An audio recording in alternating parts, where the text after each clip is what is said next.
It's definitely going to be a big deal to be able to finally get these cups into our recycling stream, not only from all the coffee shops that we have in Madison, but we certainly love our Culvers here in Wisconsin. To be able to finally recycle those cups too is going to be a great benefit for our area, because it's just so much of that material that we're able to prevent from going to the landfill. And every little bit that we can keep out of the landfill, the better it off is for everybody, because we only have about 10 years of landfill space left in our current operation. And so we want to try to keep that alive as long as we can before we have to expand it. Being able to prevent waste going to the landfill is always a big benefit.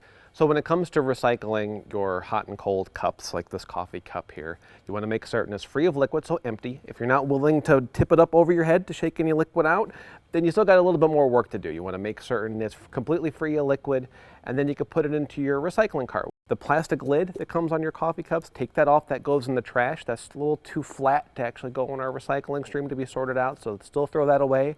If you have a cardboard sleeve, slide that off, put that in the recycling separate than the materials, but then this cup, put it right in the recycling whenever it's clean and dry, of course. It's important too, because this is a big change for our recycling program, is that recycling does change over time. It's a commodities market, as we all know, so things will shift. So it's important to stay in touch with what your recycling rules are where you live.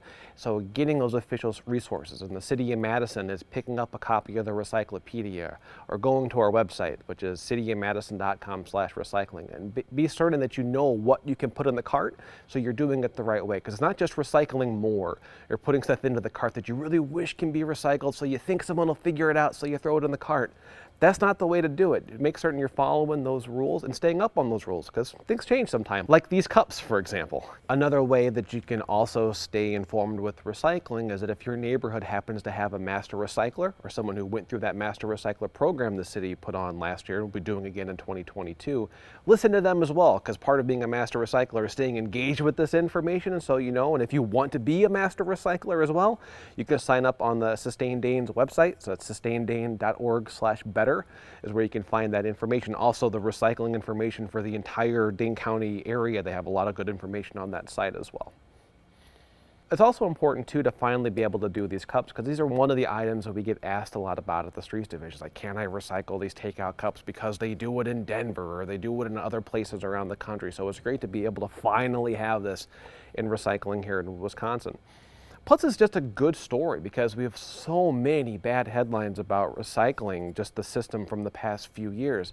And to finally be able to tell a good story is like, no, recycling's back. We can do actually more than what we could do before. It's a great part of that story.